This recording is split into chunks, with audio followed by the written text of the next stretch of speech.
Welcome to Cast of Creators. We're your hosts. I'm Nelson Thal. And I'm Casey Stewart. We spent our careers in media and publishing, and now we're setting the stage for creative people who inspire us to share their stories. Our guest this episode is Khayyam Wakil, an award-winning storyteller and veteran in the world of the web. Aside from all things Web3, Khayyam gave a great description of what a DAO is and shared some of his upcoming projects, including Champagne DAO. Here we go. Khayyam, welcome. Thank you. Cheers. Yeah, thank you. So glad that you're here. Awesome to have you here.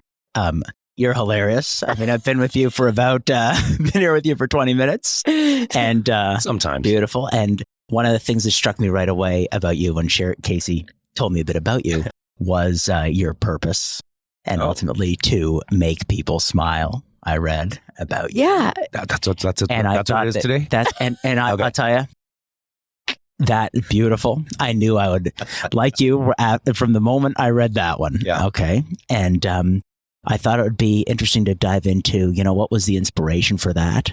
And when did you start to recognize that that was something important in your life? Because I'll tell you, lately, I have an 8-month-old daughter and I go for walks in the morning with her in a carrier. Okay.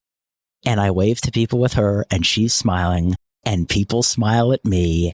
And I pollinate this neighborhood in the morning with smiles. And it's a beautiful thing. And I completely relate. So I wanted to hear from you, what was the experience for you? You hit pollinate really, really well. I mean, when I first moved to Beverly Hills, it was 90212, so it was like the poor part. So I would walk around and I remember 53 individuals I smiled at. Yeah. 52 of them smiled back at me. Yeah, wow. And it was amazing. And I was just like, okay, this is how I was raised. Being born and raised in Saskatoon, Saskatchewan, all you got, but people just having a great day. It's a great day to have a great day. Right. Yeah. It's they wake up, the windows open up. They're like, hey, I'm 6 feet above. It's a great day to have a great day. Yeah, so it's nice. Walking down back alleys, I just visited my mom during it was Mother's Day. I was walking down a back alley and people are, in their in the backyards having their barbecues or their fires. Everyone's waving and saying hello. That's hi. I think born and raised in Saskatoon, Saskatchewan had a big impact in how that was created.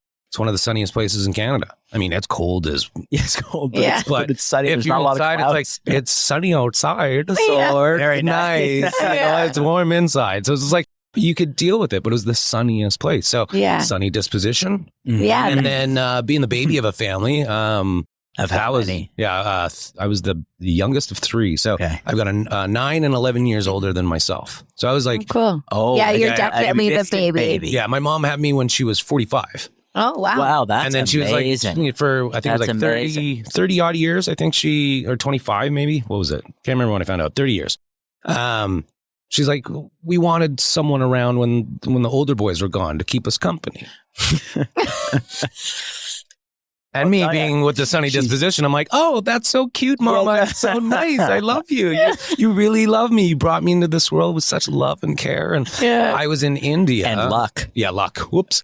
I was in India and I wasn't able to be back at home for Mother's Day. So my girlfriend at the time went over there and she was nice and took over a gift and sat her down and told her the story of how she found out that she was pregnant. She's like, well, I went to the hospital and I had a cold and and they came back and they said I was pregnant and I said, how did that happen?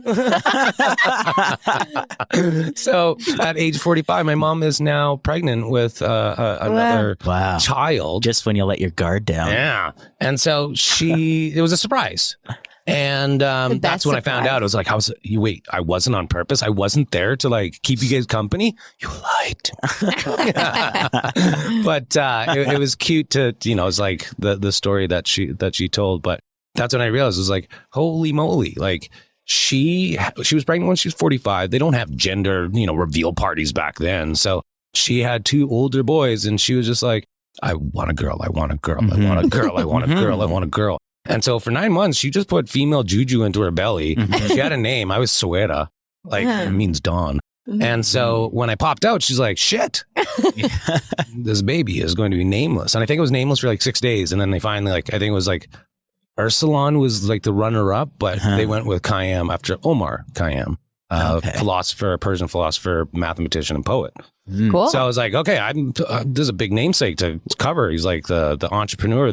He's got the triple threat going. So Yeah. like, okay. But I'm glad it wasn't Ursulon. So Yeah, for all sure. of that, kind of being born and raised in that world and having a mom that smiles so big, it was easy to do. But being the baby, and then when my father, he had a heart attack in 1981. So I'm 6 years old. So at 6 years old, all of a sudden I'm like, oh, I got to patch things up. I got to make sure that everyone smiles. No one's getting mad. And so I became a little bit of a performer. I would watch television. I would mimic anything I could see. Like I would watch any character and I'm like, I could do that voice. Wow. And then being a little bit of a nerd in high school, I had no friends. So then all my friends were all of those personas. And so Sunny Disposition comes back again. I'm like, hey, I have so many friends. And so I was never really, alone, but I was lonely. But all of those personas got created and I was like, I got to read Beowulf for English class. Wow. Guess what? I'm going to be Beowulf tonight. And you, my dear, yes, what will I be? Right? So I was just like, let's just have some fun while being alone. And my ability to just mimic or be a chameleon allowed me to match rapport. Right. And if I was able to match rapport, if you're doing shitty, I'll match your shittiness and then I'll just bring and raise you some goodness. And then I'm pretty sure you'll match my rapport and then you'll walk away with some goodness. So that vibration just goes off. So pollinated, that flower will go pollinate and another bee will come in and be like, hey, thanks for doing me that favor. Totally. Oh, I appreciate you holding the door for me. Just that little thing. So it's like the little nuances that fly out. And so perhaps maybe in a past life, I have some karma that I wanted to pay back. And I just got into that, pushing it forward, paying it forward, giving it back. And it got a little bit addictive and I just kept on doing it. Like plugging parking meters when I know they're expired, like just weird shit like that. It's just like, what is the little tiny things? So I'm like, I don't have $100 million to be like, hey, let's end poverty. Yeah. But I do have an ability to look someone in the eye and go, sorry, man, but I can spare a God bless and have a great day. And so just an eye contact, a human connection, that's where I was just like, okay, I know I have some extreme wealth in that department. Yeah. I can spread that out and won't even blink an eye. Right. If you ask me for $20, it's probably about, a tenth of my wealth. Okay. I'm like, yeah, okay, I'll give it anyways. Right. That's just who I am. But a lot of folks won't even give that human connection. That's why, the homeless folks are referred to as invisible people. We would just step across them or walk over them or not even see them on the corner. They were never invisible to me. So I think that just, again, upbringing in Saskatoon and, being in a school, Brunskill School was connected to the Children's Rehabilitation Center. Wow. So we got to be exposed to completely different walks of life, different challenges, and, the most courageous individuals I've ever met. And we had Telemiracle in Saskatoon. So it was like the fundraiser for everyone that is challenged in some way. And so it was religious that every year this cast of characters, there's some famous ones in there, and they were all at the Children's Rehabilitation Center. So just being able to work with these kids and have these kinds of stories at an early age where, you would, normally be like, oh, they're different. Let's treat them. Yeah. And so they were just part of my everyday. And they were, they're not they're still around. They're the funniest human beings that I've met. And that ability to deal with pain or suffering or any of those things with that joy, I was just like, whew. So going back all these memories, I haven't tapped into this. That's really where it came from. Like seeing that joy in those kids with somewhat challenges. They wouldn't see them as challenges. I would, because I'm on the opposite side of the fence, but they were just beams of joy. And so to see someone in a very challenged state where I would say, like, I'm stuck in a wheelchair, I would be like, man, this is the shittiest deal ever, but it was the best day of their life. Yeah. Great day to have a great day. Wow. Great day to have a great day. It goes to show, making sure your kids get exposed to things young is really critical, because in one of these events, like, was just unfortunately happened to you, and it brought aspects of this out with your family. But beyond that, the exposure to handicapped children and people who were dealing with much bigger challenges than you were in some respects, seems to have tapped into areas and evolved certain areas within you that you'd never get. Like, so that's beautiful. Yeah.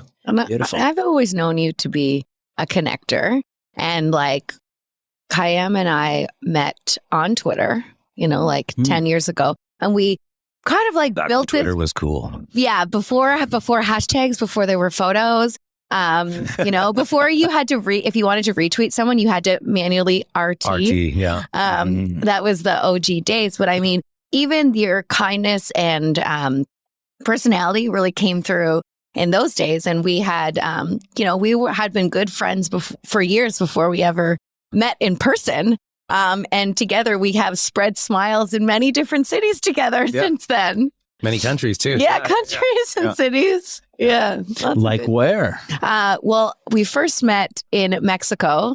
Him and a friend had it was like that week. It was like, hey, you want to come down? She's like, okay. Yeah, we had never met in person. So I told my mom, I was like, yeah, I'm going to meet one of my Twitter friends in Mexico, a guy who I've never met in person. And she was like, ooh, as any mom would be. And I was like, no, Mom, it's okay. He's been my friend for years. Like, he's cool. Then she showed a picture of him, and then he's like, you're definitely not crazy. But I went anyways, and it was a great week. And then after that, we have met in Vegas for CES, in Austin for South by. I spoke at a conference in Edmonton, and I didn't even know you were there. And I posted hey, I'm in Edmonton. Do I have any friends? And he's like, I'm here. It was super random and just out of the blue. And we had and it's not always like a long hangout. It's like a short hangout, some laughs, some smiles. Yeah. And we always talk about always a story. And we're always usually both working on something in the world of tech that we haven't heard of before or that's new and emerging. We share those stories and then we bounce off to another place. Yeah. Yeah, really fun.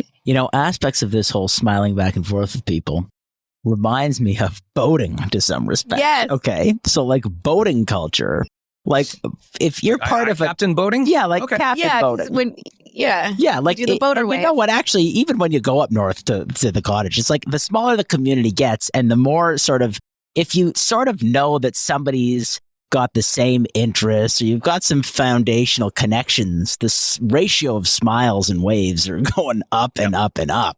So like with boating, sometimes I'll go up to the cottage and some people from the city will come up and like we'll be waving. You kind of wave to every other boat. Okay.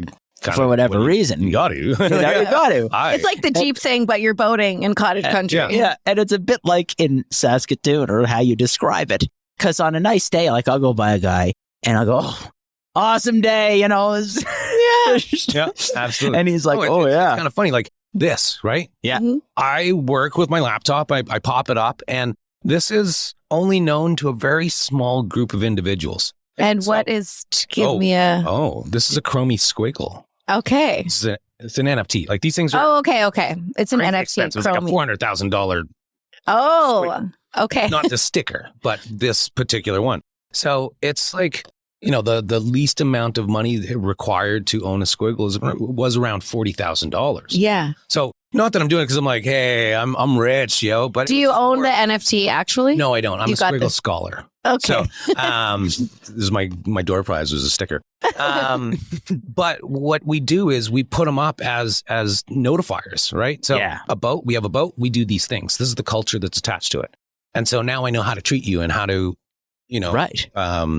have this bidirectionality of interaction. Now I have this.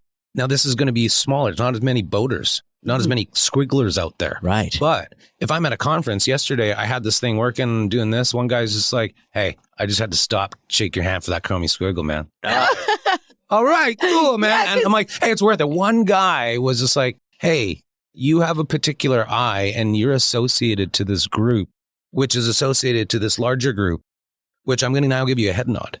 Mm-hmm. And so like this head nod's kind of an interesting thing. Like I remember being in, can't remember where it is. It's over in like North Carolina, wherever Justin Bieber got married. Fancy little place. Okay. And so I'm going through and all of the workers at this estate are persons of color. Mm-hmm. Now I'm there with a person of non-color, I guess. Okay. Like mentally challenged individual. And everyone that's working there gives me a head nod. because they're just walking by and they're like, and I'm like, yep, I struggle with that color of pigment too. I struggle with your struggles too. I see you. Yeah, you can. Because everyone else doesn't see you, but I see you. And so after 2 or 3 days, I'm just like, do you not see everyone giving me head nods? And she's like, what? And then she saw it. And then when she saw it, she's like, oh, whoa, everyone is giving you head nod.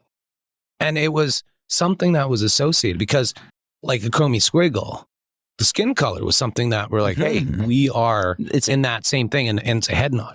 Those head nods are some of the most amazing things because a lot of our communication is nonverbal. Totally. So yeah, absolutely. if you can read a room, look at some eyes and just feel that, you know where you're at. So it's interesting to have that presented. Yeah. It's sort of like, I'm certain there's common ground here, you know, like something. And that's what we crave for it. And when we don't find it, then we're scared. Yeah. Well, so, you know how when you meet new people, you sort of you get a sense of like the degree of familiarity in the person, you know, like how familiar. Go for a beer with this guy. Yeah. That too.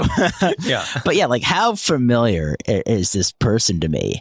And a huge part of that is like common interests. And a lot of this, you know, it's sort of like if you have a jacket with tons of patches on it. I'm sure that's sort of, you know, the like patch cult. Yeah, exactly. I want to. I can do this. I can do that. I can do that. So yeah, absolutely. Well, boaters runs deep in the boater DNA. Yeah, there's culture within that. And it's just like rules of engagement. You're on a boat. It's a cordial way to greet another boater. But it goes in everywhere in life. So you're deep into Web3.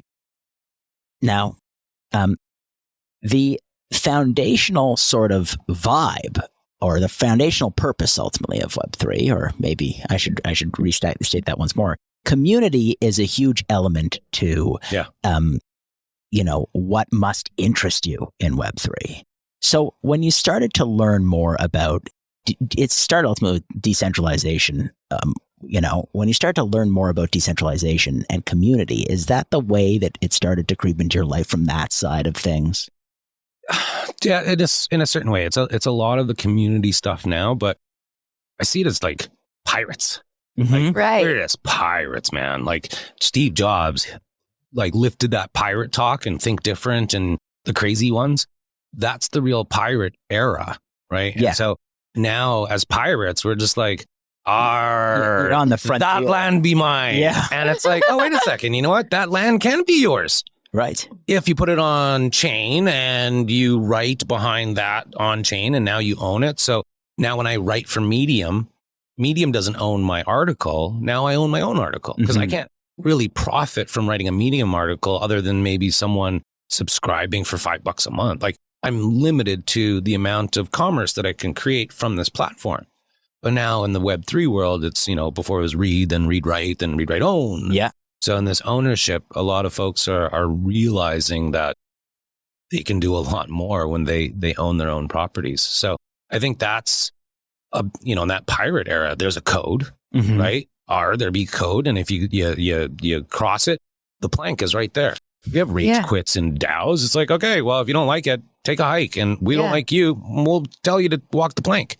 So it's a lot of the pirate business, not in that, you know, the negative stuff that we see in the real, but I'm talking Pirates of the Caribbean, the lore, the myth, that kind of stuff. So I see it as the bifurcation of the entire environment into the small little core groups or tribes, right? Back in the day, you go to war with someone, what do you got? There's rules of engagement and there's a flag up front.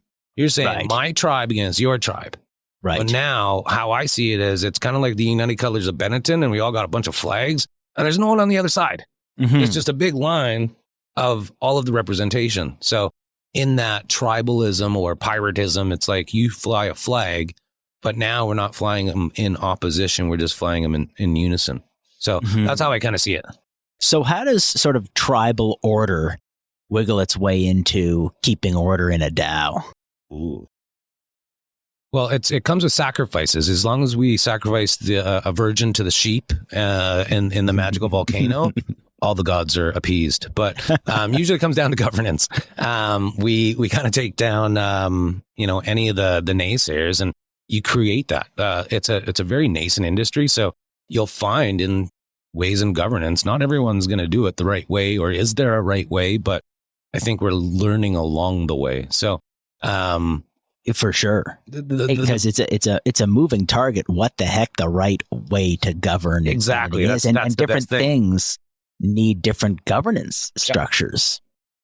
So, do you see aspects of the federal system wiggling its way into DAOs? Like, do you see aspects like what systems of government as relates to countries are wiggling their way into DAO governance? Yeah. I'm going to go back a little bit because I'm pretty sure, like, if we're talking about DAOs, a lot of people are going to be like, dead on arrival. Why are they all dead on arrival? I think that's a good idea. Perfect. Yeah. Let's go back. Because I feel like you guys you are more experienced than the average bear in the DAO world of DAOs and things. Sure, yeah. I think person. But I mean, you're more immersed in that than a lot of people, and I think it would be good to go back a wee bit. So that's what we should do.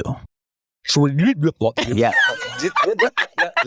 Okay, rewind. So, I think that's a great idea because it's a nomenclature, right? The lexicon that we're using, it's all foreign, but it's the same, right? Yeah. But when digital came in, you went from creative director to digital creative director. I'm like, no, you're still a creative director.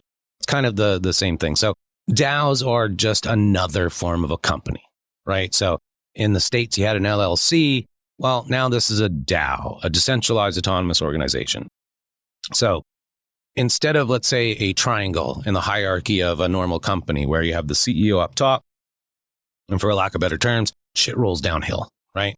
So the CEO is going to call the shots and you do whatever the CEO calls the shots. Like Steve Jobs, we're going to do this. Okay, aye, Captain, right? It goes down. So you've got this leadership, or so you got the CEO, you got leadership, you got management, you got operations, you got all of the, let's go into Starbucks, all the baristas, right? So the triangle. Yeah. Right. And so if we took that triangle and we just took one of the edges and just rotated all the way around and made it into a circle, and right at that middle point was the CEO. Let's remove the CEO from the middle and put them on the ring, put them on the ring on the outside, and put the agenda of the organization. What's the belief? What's the original intention of that company? Put it in the middle. That's the seed. And a DAO nurtures seeds, right? So now you got a seed, and around that seed is the C's, right? CEO, CMO, whatever it is. That leadership surrounds that seed. And then around that is operations and maintenance, then, into Starbucks again, baristas on the outside. But in this model, everyone's in a circle. They're all concentric circles. They all have part of the ownership. You've just taken that triangle and flipped it over and realized it was just, spherical on the bottom, not spherical, but round on the bottom. So now you have this ability where everyone has a say in how this organism works. Organism. So now it's like, hey, we need to spend $300,000 on marketing. We're doing ads on radio, newspaper, and a bunch of online stuff. This is our ROI. Do you think it's a great use of our budget? We need 86% of the people in our company that are able to vote, which is pretty much everyone. And that's what we need to say that we'll spend the money. So now the baristas get to go, hey, yeah, let's spend $300,000 on this. It sounds like a really good campaign. And then the executives are like, yeah, it sounds like a really good campaign. And the operations is like, well, that sounds like a lot of work, right? So now they all have a say in how that gets voted. But once consensus is met, then they're like, okay, execute it. So instead of having just taking orders and just falling down through the steps, now everyone has an ability to contribute into that process. So that contribution leads to coordination, which that's just that cumulative growth of, collaboration, right? You can build something out of that. You have a belief. You now have a seed that you all water. You make sure it gets enough sun. You nurture it. Whereas the other one, you're just like, there's a plant? We'll get this plant. Yeah, no, we got to do some stuff about it. Like, who's going to water it? Like, now you've just got that hierarchy of whose job is it? Who's, and over here, it's kind of like everyone's job. Right. And then we have pods that are dedicated to doing that one job solely. And so DAOs are just a new way of organizing a company. And not everyone needs to do a DAO, but it's gotten a lot of just awareness lately because you can assemble, they joke about it, you assemble 100 people into a Discord and it's got a bank account. That's a DAO. Right. So it's like, what do 100 people want to do with 27 ETH? Let's throw a party. No, bad idea. Let's throw a conference. Better idea. Let's do it online. Best idea. Right. So now they're going to come up with whatever, crazy cockamamie plans that they can come up with, and they'll throw them and see what sticks. And if they're crazy enough and that's their mission, let's go do crazy. If they're about, onboarding and educating, that shenanigans and memeology might not work for this kind of a plan. So maybe it's a different crew that needs to do that. And through that governance, you might just realize this might not be your DAO, or this is the DAO for you. So it's kind of like, the other aspect I was just going to say, like, you can try on as many DAOs as you want. It's polyamorous, right? It's not like I work for FedEx and I only work for FedEx and I'm lifelong, I'm dedicated to FedEx. Now I can be like, guess what? I work over here. I work over here. I work over here. And everyone knows about it, right? So it's like, I can contribute 5 hours over here, 10 hours over here, 1 hour over here a week. And everyone's either giving me bounties or I'm earning some vested interest, but now I'm able to play around with all of my interests. I have some business ones. I have some shenanigans. I have some, I've never done an NFT. I want to learn how to do an NFT. I'm in that one. So now I can contribute and actually get paid for being in all of these different DAOs or companies, and not being, slapped on the hand for working with all of the things that will actually make you probably better. Being a generalist these days, the best thing you could be in this next decade. Being a specialist, I'd be worried because your job opportunities are shrinking real quick. Because if you don't know how to do 4 things and you only know how to do 1 and you don't have any Web3 experience, bye-bye, right? So that's the crazy thing, the environment that's being created. People with no Web3 experience, and I know it's really nascent, but it's something to be looking at right now going, I need to look to my future because this isn't going away. And at the speed at which it's going at, a lot of the stuff that the old world worked in is not going to operate any longer. So a lot of the specialization is going to be obsolete because you'll need the generalization to put more of the variables that are getting thrown at you and be able to compute them and come up with better problem solving. A specialist will just know, I know these asymptotes. I know what this, if it's the data's coming here, I know the answer. But anything over here, it does not compute. I don't know how to deal with new. So if you've been dealing with the same, barriers or systematic work, areas of work, then that's where you're going to remain. But none of those things are going to remain. It's all those industries are changing. Yeah. Every single last one of them. Yeah. Even if you think back to, in the early days of social media, we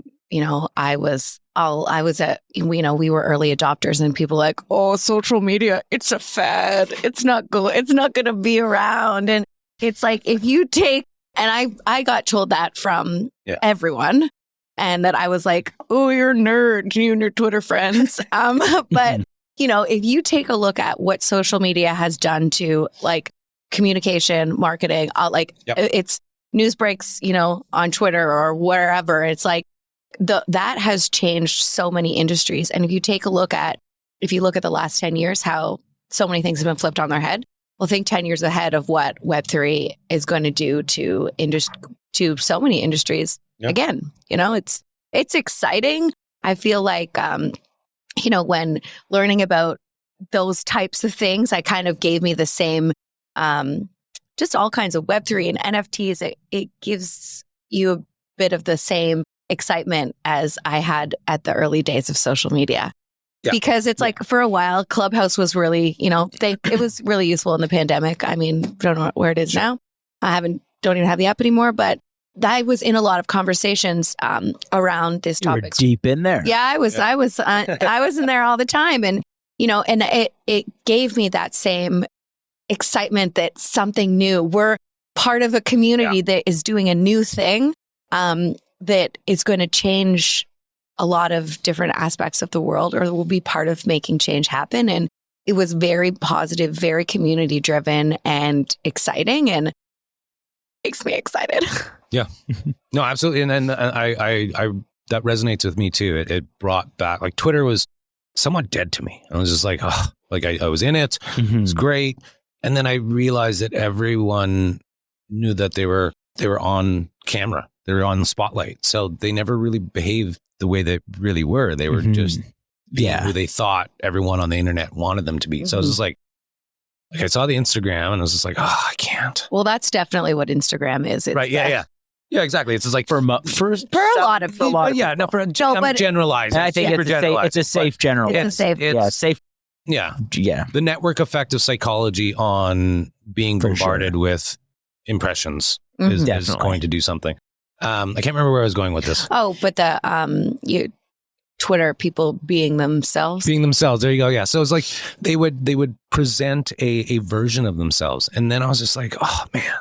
And then all of this Twitter, crypto Twitter, CT, right? Mm-hmm. And then all of a sudden it was that old Twitter where it was like, wait a second, we have these little groups. We have people who are like, hey, can you DM my message? I really need to get this out. And you're like, you have these little crews and pods. And they're having conversations again. Yeah. And so all of a sudden now it's like the spaces came in. So, the, whatchamacallit, I blanked on the name, the other ones. Clubhouse. Yeah. Oh, okay. I'm like, already blank my name. I know. Like, I never used it. And I was just like, no, I won't succumb to it. I don't care. Pandemic, schmandemic. I just didn't.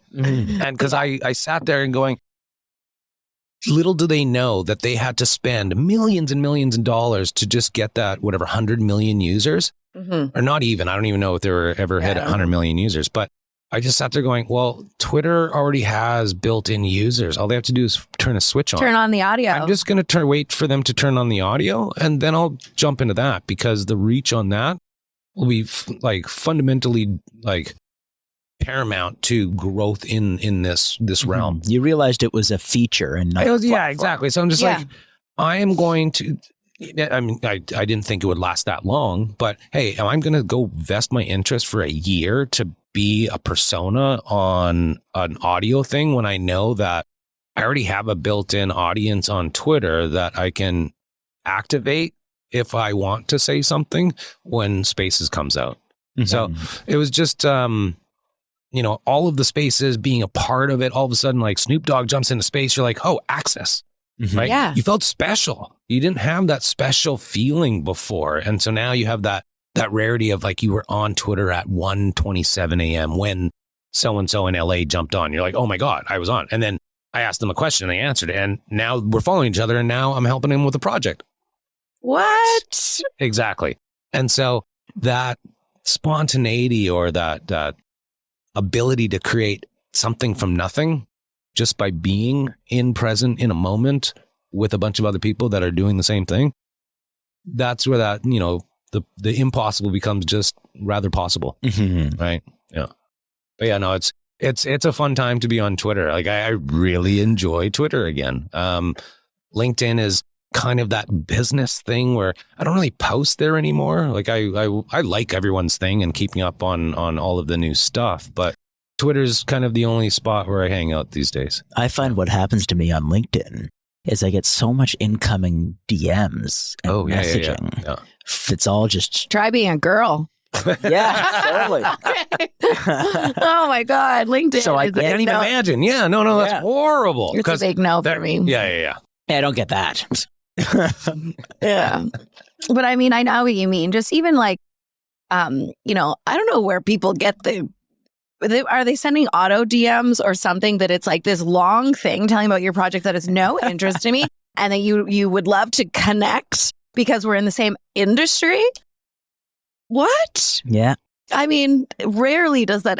I don't think that approach has worked for me ever. It's an approach, right? Like not a particular. What's your batting average? Like what? Not very high. 112, like not very good. So I would imagine that after you try all of those ones, you would go, oh, wait a second, this isn't working. Yeah. But automation.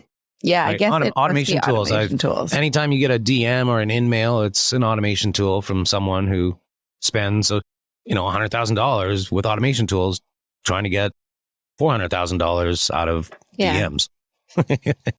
So your interest in tech and computers goes back to... Super duper, beep, boop, bop, beep.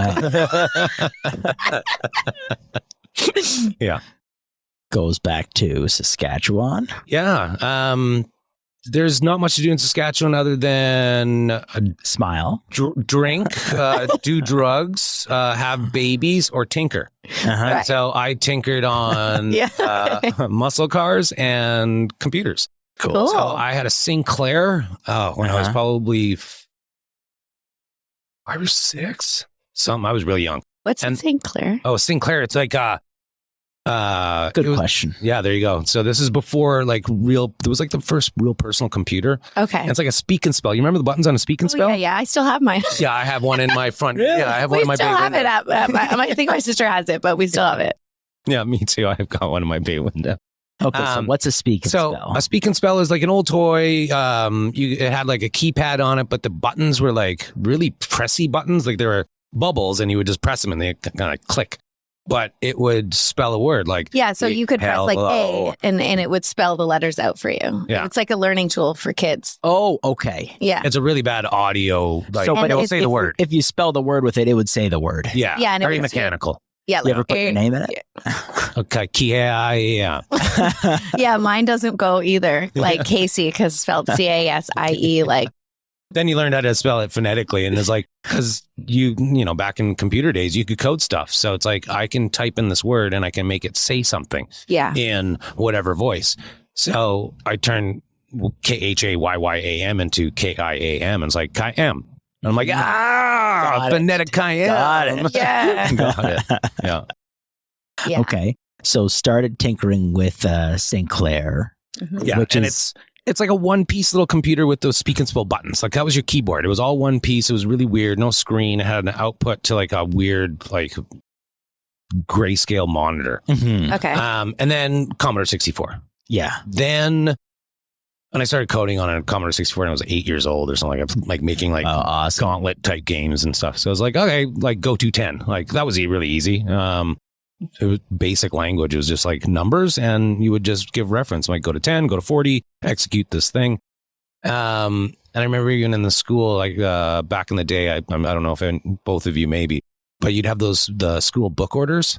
Like Scholastic? Scholastic. There you go. Fantastic. Scholastic. Loved a book fair. Yeah. So when it was ordering time, I would order all of the Commodore 64 programming books. And so everyone else would get like their flower books and their coloring books. And I'm just like, beep, boop, bop, beep, boop, bop. And then I just go home. Like I had no friends.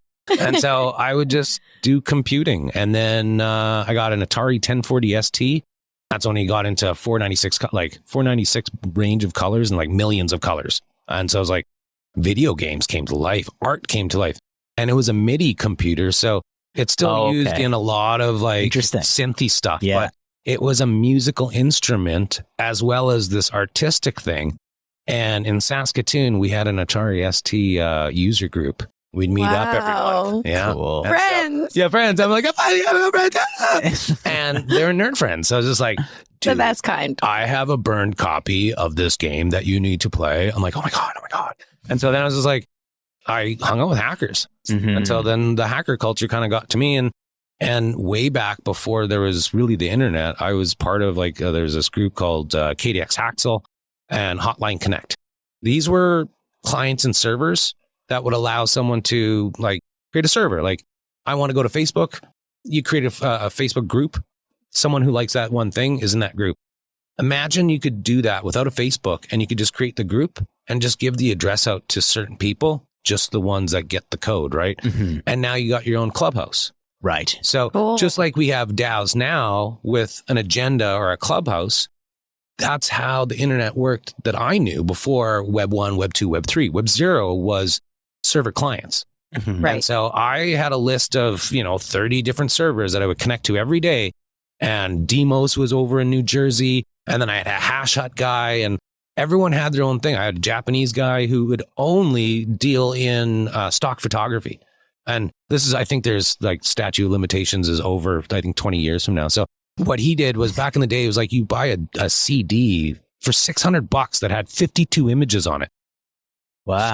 Stock photography, right? So a lot. If you're a brand new into the graphic design industry and you're not an agency, who can afford that? Right. So he just ripped every single one on earth and dedicated, like, he must have had a stack of hard drives in his house, just going, for you. And the rules of engagement were, if you're on this server and you download X amount, you need to put up Y amount. If you do not, you will get booted. If put you up act Y out, amount, meaning you have to contribute. Yeah, if you download 100 megs, you need to put up 10 megs. Okay. Right? Contribution. You can't just steal shit. You need to give shit in order to steal shit. Right? That's just like, you need to put to the pile. Pirates, right? Yeah, Right. pirates. Put it into the booty. Take whatever booty you want as long as you're contributing to the booty. So, Yeah. But yes, The I get pirate's it. booty. Yeah, pirate booty. So now I lost my train of thought. Now I'm just like, That- now I'm thinking that of like, did it. now I'm hungry and now I want some pirate booty. It's a snack in. Yeah, I know what it is. States. Okay, Yeah. I'm in Okay. Canada. Pirate booty. Pirate No, booty is Stacey was just I like, think oh it's my here God, now. you can't see that. I think it's here now. We have What pirate is booty. a pirate I'm booty? getting in Yeah. some pirate booty tonight, It's kind of like a Cheeto, but lighter. but lighter. Oh, Yeah. Yeah. I think I would like some pirate booty too. It's around. I think Whole Foods may have pirate booty. Oh, it's like a fancy snack? No, it's just that in Canada, it's a fancy snack. Okay. Okay. Pirate booty available. Anyone everywhere. out there, please Nice. send me some pirate booty. So where were we? Oh man. So this is your group of friends, and then your group of friends expanded to a group of more Yeah, so- distant friends. yeah, so and these this is little over dial-up, I guess. Yeah. So no, this is. This is I mean, all- we're into okay. like internet days, like DSL. Oh, and okay. stuff. Yeah. But the beautiful thing is, back then you would have these cable companies go, you can only have 100 megabytes a month, and anything over that is charged. And you're like, what? And so we figured out that all of our servers and clients were using TCP/IP when the internet was using HTTP. So all those ISPs are measuring how much internet usage you're using. So we just went over top of them and Right. like So shared they're not measuring- petabytes amongst the entire world. Like anything you could ever imagine you need. Like you want that 6-inch that hasn't been released yet? Go to Germany and you'll get the rip from the radio station that got an early copy. And now you have that same copy. Now you can go put in a DJ set and be like, yo, I heard this. This is now like a rock, like a top chop, like a chart topper. Chart topper. A chart topper. 8 months old, but you have it in your set for the last 8 months. Why are you so dope? I know some hackers in Germany, right? So it gave you access to all of these different things. So all of a sudden, now Web 1 kind of creeps in and someone's like, you know what we could do? We could put the entire telephone directory onto the internet and you could reference it, right? Let's fucking make money off this. Yeah, man. And so all of a sudden, our little servers were dying to like these money grabbers. And so that enters Web 1, the vest, right? So the Patagonia vest, as in venture capitalists, and then changed the entire world, right? We were hippies and anarchists and pirates. And then they just yanked all that out and were like, we're going to control all that. And we're going to say what goes here. And now your whole like share and be free and collaborate, that doesn't make money. Get out of here. And now what we're having is, now I'm going to really date myself. I've been waiting for this for like almost 40 years. Yeah. Right. Mind you, I was computing on computers on a 3-year-old, right? 3 years old. Yeah. Okay. Right. But I've been waiting out Web 1 and Web 2. Yeah. I've been waiting it out. for this And now to- it's like the anarchists are coming back and going, hey, we built this to like make some money, but do some good. And you guys took that making money thing real far. And we're starting to see a lot of the tracks that you've tried to cover up, and they're not really looking good for y'all. So we're going to just quit and we're going to start our own shit now. And starting our own shit, like I mentioned this project called the Doodles NFT project. Yes, They started I'm familiar. Yeah. And very basic, pastel colors, really great artwork, great illustrations, good story, good group of people launching it. Makes like $100 million off of the launch. Then they're just like, man, this is something else. Then they keep on doing, they create the stories, they do an activation that really made you feel like a kid again. So they tapped into this. Like the one at South by? South by, yeah. That was an incredible. I followed, I knew a couple people that were there and I saw you were there and they did this incredible thing with all these noodles and doodles, and you could get We have the noodles. Yeah. Yeah. And, well, Fun Day Yeah. works with that crew. So it was so much like being a kid, and everyone just seemed so happy and joyous and friendly. Yep. And it's like Web3, it's like the friendly. It was the boaters. Yeah. It was the boaters. The boaters. Right? The boaters that were now doodlers. Right? Bunch of doodlers. Yeah. So what they were able to do was tell a beautiful story. They made some money selling these cartoons or illustrations and then said, hey, this is more money than we've ever really seen in all of our lives. So we should share that with everybody who made it happen. And we're going to just make the best of the best. And that's what they did. And then from that best of the best, what happens next? They have an announcement. Guess who I can't remember, CMO, or so they got someone from, I think it's Billboard. Don't quote me on this one. Mm-hmm. But I think someone from Billboard came over and they're like, hey, they're going to be C-level. They're like, holy shit, this little, NFT project just kind of got serious. You got the Web 2 muscle in here. Then they announced Pharrell as their chief creative officer. Come on, right? Yeah. And that's all about ownership. They've got deals in Hollywood for television shows, movies, and whatever. And this is 10 months old. Yeah, it's ownership. Ew. Ownership has its privileges, right? So if I were to create this, hey, I got a script about these doodles, the cartoon characters, we're going to go do some movies, right? Do television show, everything. You're like, get the hell out of here. Right. But with ownership and some leverage and an ability to showcase that we know how to celebrate our community, our boaters, then we're going to have a lot of like vigilant and motivated individuals in our community. So let's say that IP base of characters or what does turn into like a show. How does the money trickle down to that community from that show? See, I don't know the legal aspects of the doodles very well, but each one will have a different scenario. Right now, we're getting into a lot of this legal, like the commercial usage. They start with, they create all this artwork. Yeah. Okay. That art gets sold as NFTs to the holders. Yeah. Now, all that artwork, let's say 10 months, a year later, whatever, they can do a deal and they turn that artwork into a series. Right. So how then, like the guys who made the $100 million, okay, they don't own the artwork anymore.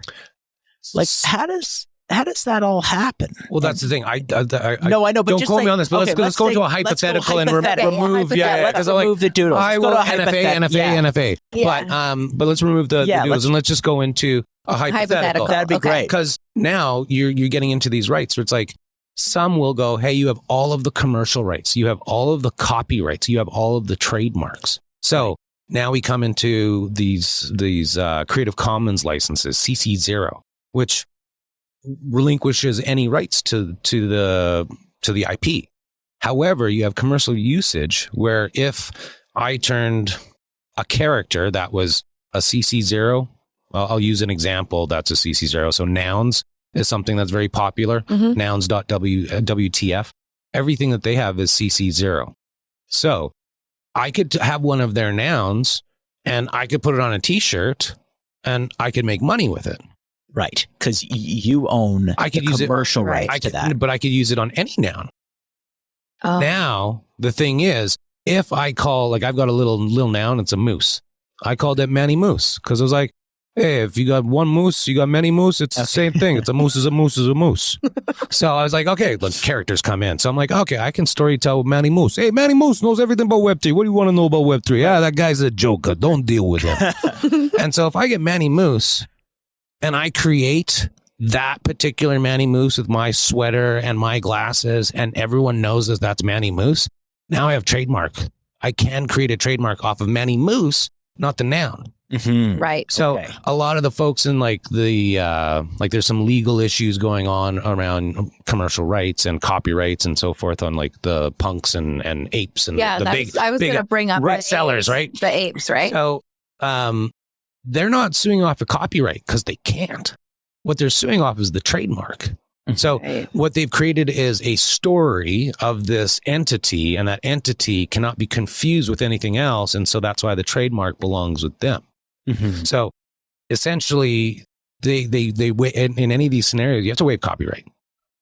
Right. Because the funny thing is, if we go down to, we've just operated going, hey, NFTs are copyright, we can swap them back and forth. But copyright.gov does not acknowledge an NFT as a piece of IP. It's a derivative good.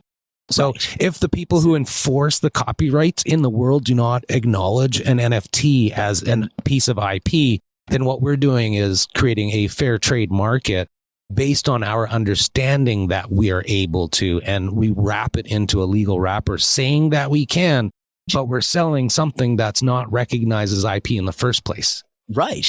So not to bring it back to like, oop, someone forgot about that, but we just decided, hey, this shit's too good and I'm making so much money. Let's just make it up as we go. And that's official. That's a certificate. That's this. See this? I have a lawyer. The lawyer says that my rights are transmitted in this exchange. But if everything's built off of this legal structure that says that's not IP, then what is it that this layer is building off of? Right. So we're going to come into some funny things. And now you've got CC0 where I can take a noun and put them up anywhere. Like people take the glasses, like when the color of glass comes out, they do an auction and they embroider it on a hat. This guy makes $45,000 in like 18 minutes. What? Selling off hats that are just embroidered with the new nouns glasses. They call them noggles. So it's just like, I think the nouns are phenomenal because what they've given is a wealth generation tool. So nouns as one little group or company or organization or DAO has gone, hey, all of our stuff, use it. However you want to use it, mash it up, mix it up. And so they had this big treasury. And so this is a great example of a great use of treasury. Everyone buys into these nouns. Nouns are $300,000 to $700,000 each. They auction one off every single day. Thing is, you get a voting right. So when there were 30 of these nouns out and you were one of 30, and you could say, hey, how do we spend a couple $1,000,000? These folks just went, let's do public goods. Like screw the let's make money. Let's go do good. So first thing they did was give like 5 ETH to 5 charities. Okay. Then they went into let's get glasses for people who can't afford glasses. Let's build a skate park. Right. Let's fund garbage cleanup. Let's fund. And so then everything went into public good. And then they had so many of these proposals coming in. Then they created the little nouns. So if you fork this noun project, and there's a bunch of different projects that have been created. So you've got probably 20 different DAOs that have been created as a result of this original one. And they're all creating wealth themselves. And some of them are creating merch, and some of them are projecting nouns on conferences. And that person puts in a proposal to go, hey, we want to proliferate the nouns. I've got this projector. I'm going to be at MCon in Denver next week. I can project it up on the building. I need 2 ETH. One to rent the other one for food and a hotel for me. And everyone's like, yeah, dude, man, for sure. And then people voted up. So they created so many projects and they had so much money in their treasury that they diversified how they spent it. And they created a proposal house, a prop house. And now they're giving out I know one person makes potted like pottery. So she made potted planters for nouns, but they're in the shape of the noun glasses. You buy 2 of them and they lock together and it makes glasses. Gosh. And she's like, I just made these. I can make more. Put in a proposal. They gave her, I don't know, 12 grand to go build them. And so now she's able to take this proof of concept of I made one and go, oh shit, maybe I gotta make 25 now. But at the same time, she's like, oh, I get to make 25 now. Yeah. Like something now she's making revenue based on she's making revenue off of this. So she got funded to get her little idea or business off the ground because she's already running a business. Now she's just got this thing that amps it up a little bit. So I love this. Another person was doing events and she's like, hey, I do events.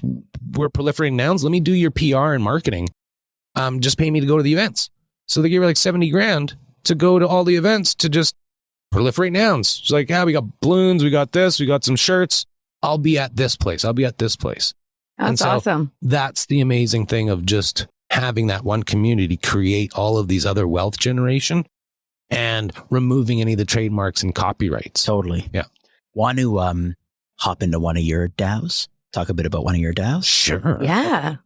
I'd love to know what you've been cooking up since I saw you last. And Ooh, well, there's one I will say something about right now, just because yesterday we had our first futures report. So when you're starting something new in this nascent industry, you need some validation or academic or metrics. So a lot of people look at the Deloittes, the McKinseys, the Accentures, and the reports they create. So if you're working into Web3, they're not going to be doing Web3 very well. They don't know it. No. So you've got to become the new Deloitte, McKinsey, Accenture, creating those reports. So I was fortunate to be in the founding group of a DAO called Radar. okay. And so yesterday I was on a call and it was the presentation of our first futures report. And it's like no other publication I've ever seen. Like, holy moly. Like you've got people in the DAO leaving audio clips of, just things. These are trending things like, how's the world work when it's out of sync like this? How do you see a world working in sync? And so it's crazy, the amount of insight and research. And all we're doing is just dissecting daily threads that come in. We're like, okay, is this something that's sticky? Let's talk about it. And we've got a bunch of researchers and really smart people in this group that just attack this thing and go look at it at all of these different, perspectives. And so Radar, the Radar DAO, I think it's Radar XYZ on Twitter. Okay. I think it's one of my last retweeted posts, but that's where you'll find the report. Phenomenal stuff. But the one that I'm a little bit more proud or have been nurturing for a while is the Champagne DAO. Oh. I wanted to know about this. Right? I was like, what's the Champagne DAO? It's a little bubbly. Sounds like you're kind of DAO. Well, we're the champagne of DAOs. Okay. Okay. So one of the I'll go back and tell a little of the DAO story. I got into Friends with Benefits and I was like, okay, this is cool. And Friends with Benefits is a DAO? Oh, shit. Yes. Friends with Benefits is not what normally people would think it would be. Even though I think when I was in my 20s, I may have been one of those things. But this is Friends with Benefits as in utility of being friends and being nerdy together. And it was one of the, first more famous kind of cool kids DAOs. And it's a group of the Summit series. I don't know if you're familiar, either of you, but they're the group that, would rent a cruise ship and you would go down to, hang out with Richard Branson. Yeah. Okay, I'm familiar. So they did that year over year, and they created all of these events and, make no small plans. That was their whole scene. And a lot of these folks just, found themselves into FWB. And so I got in there in August. I got my wallet completely liquidated because this FWB token went up like 181%.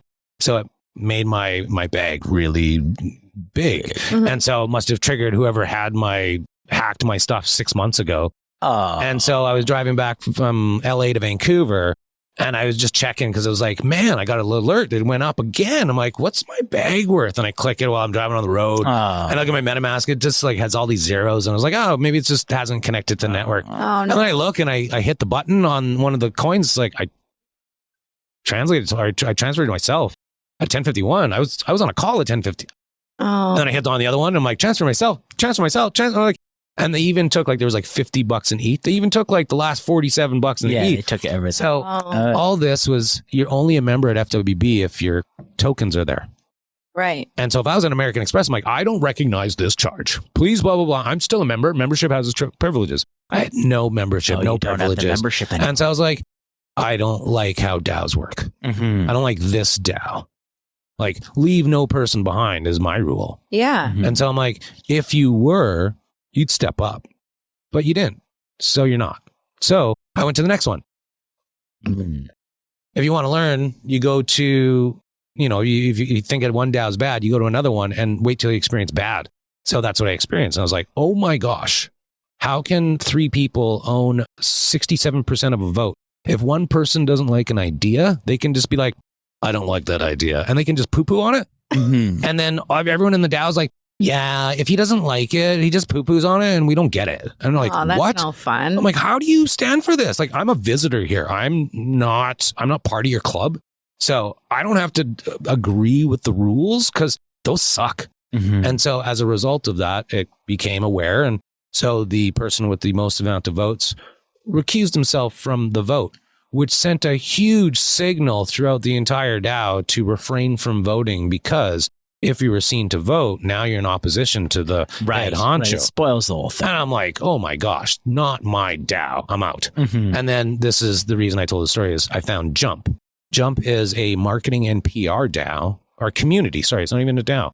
It's a community. And so it's just like every Fortune 1000 company is represented in this DAO.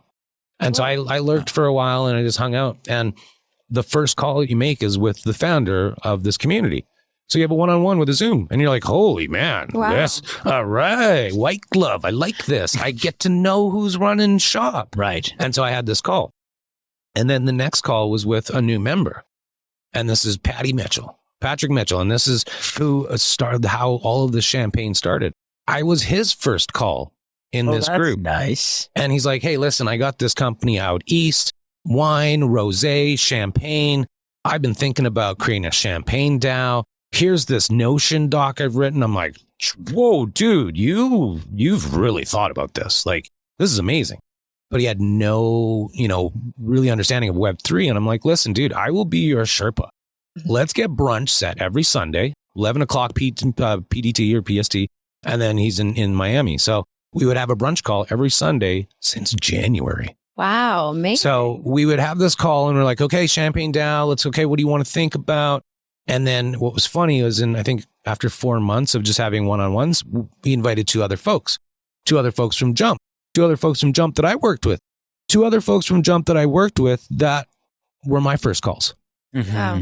So all four of us were our first calls in this Jump community. One guy is the senior brand manager at General Mills. Okay.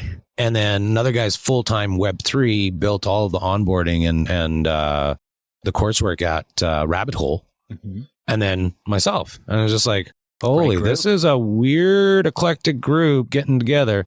And so then we just realized, well, champagne's about celebration, right? Mm-hmm. And it's such a luxurious thing. No one has $400 million to smash a bottle of champagne on it, right? Like, what can I smash a bottle for, like finishing that bounty and be like, oh my God, I did it with COVID while dog sitting 6 dogs and no one was delivering food because there was a winter storm. Yeah. Man, you went above and beyond. Like, you are a bubbly MFer, right? You deserve some bubbly. So that's what we thought. Like, go get bubbly out there. How do you go celebrate? And so it was this problem of us, the problem came about at South by Southwest. And it was calm this year, but all of these different events, where do you go? How do you go? Who's where? And what am I going to learn? And which should I be seen at? And all of those kinds of things. There's no signal within it. So we saw a lot that were like, hey, you need 6 tokens from this DAO, token gated, in order to attend. And you're like, okay, cool. We're going to get into token gating now. So if I'm part of a club and I have tokens from that club, I'm allowed to go to this concert now. Or right? party or whatever. The event. Yeah. So we just thought, okay, cool. But I know a lot of these DAOs is like, if you just have money, you can just buy your membership and then you don't do anything. Right. Like, are you voting? Are you on a call? Are you taking notes?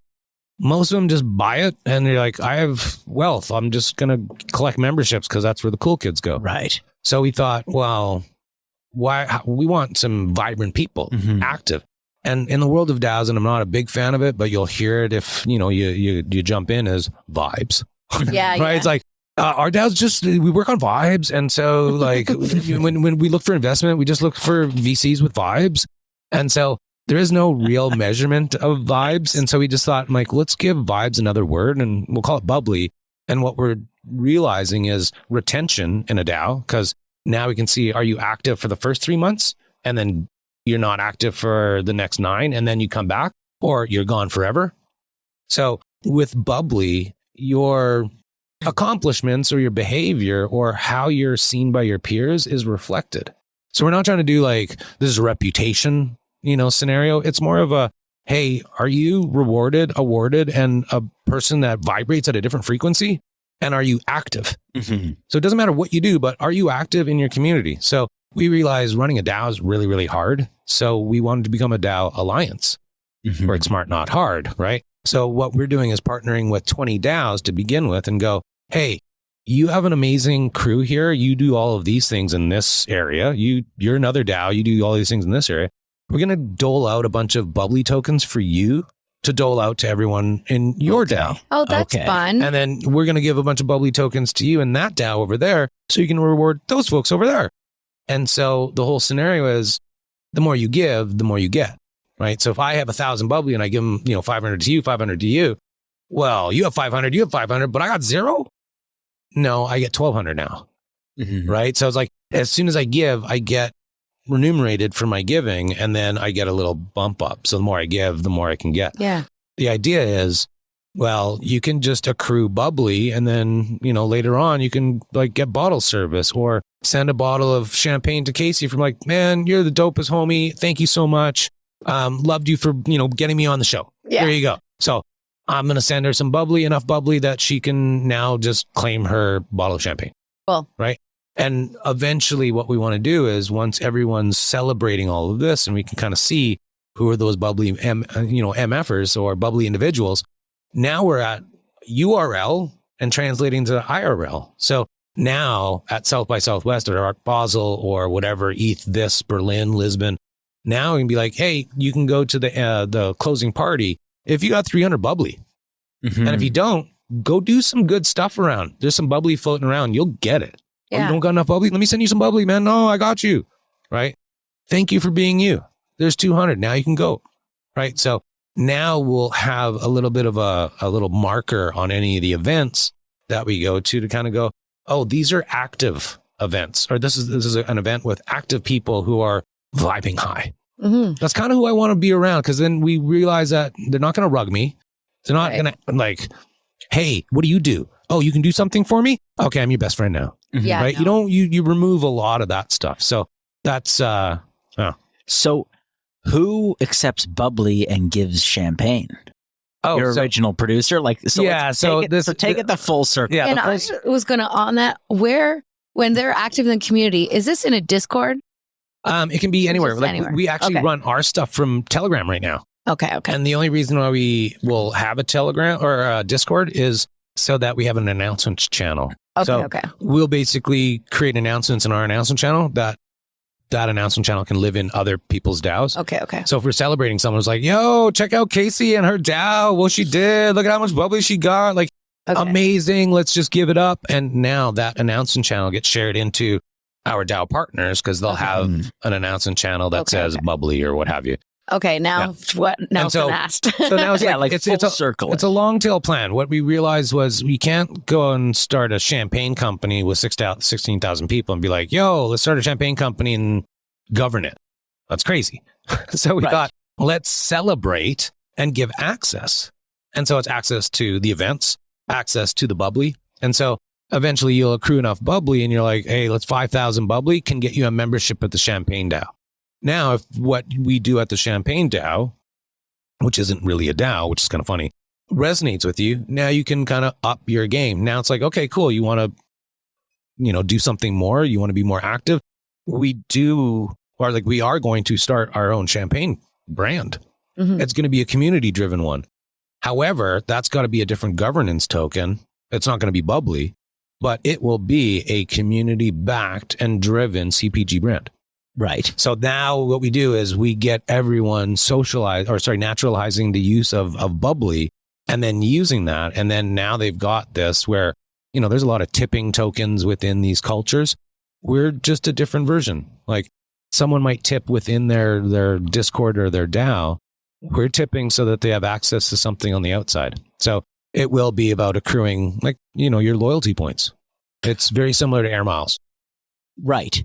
So, but basically, in the future, you've got to figure out an additional token that someone's going to demand and swap value for. It's not so much swap value for. What you'll do is you'll start over. If you're dedicated, what you'll do is, hey, we're going to start this company that's going to sell champagne. And we want everyone that wants to put in, whether it's financially, time, whatever it is, like, are you going to the next step? Some people might be just like, oh, I like bubbly. I like giving champagne away, but I don't want to get into like the working or supporting of a champagne brand. Right. But then you have a whole bunch of others that are like, So that will be a separate token. It won't be demanded, but it will be provided.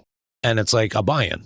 So Right. Okay. yeah. So now you're investing in a champagne company, which the one thing that I've left out on all of this stuff is we're partnered with Jean-Remy Rappeneau of the Maison du Champagne, which is in the region where champagne comes from. It's the largest private reserve. Wow. So it's not like we're just like, hey, we got some grapes, we're going to squish them and call them champagne. Yeah. Right. No, we actually have like the old school of old schools that's under a lot of these umbrellas, which allow us an ability to market much better than most. And it's a stuffy business to get into that world. So it's very fortunate that we have stuff in that stuffy world, right? So it's like, we've got one of the coolest dudes who is, I can call him a dude, very cool individual, very charming. And he's all about this. He's just like, this is crazy. I love it. Right. So now we've got support. It's not just like, hey, we want a CPG with champagne because, Jay-Z did it. We can do it. No, Jay-Z did it with a lot of support. We're not saying we're going to do what Jay-Z did, but if you get a lot of people incentivized by being good and just doing good and being good and kind of putting in where, contributing, double down on their community, well, they should have access to things that others don't. Totally. Right. So instead of a monetary access, now we're giving the earned access. Yeah. I love it. Beautiful. Love it. Well, I want to know more about champagne. Champagne. Oh, yeah. Really cool. You're bubbly enough today to throw some your way. I love it. Yeah. Well, very cool. Khayyam, thank you so much for joining us. Oh, yeah, absolutely. Thanks so much. It was awesome learning about your projects, learning about you. Yeah.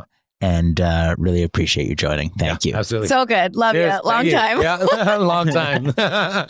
Thank you for tuning into this episode with Khayyam. Find him on Hover or Twitter at I am Khayyam. And find more episodes of our podcast on castofcreators.com, subscribe on YouTube, or listen on your favorite podcast platform.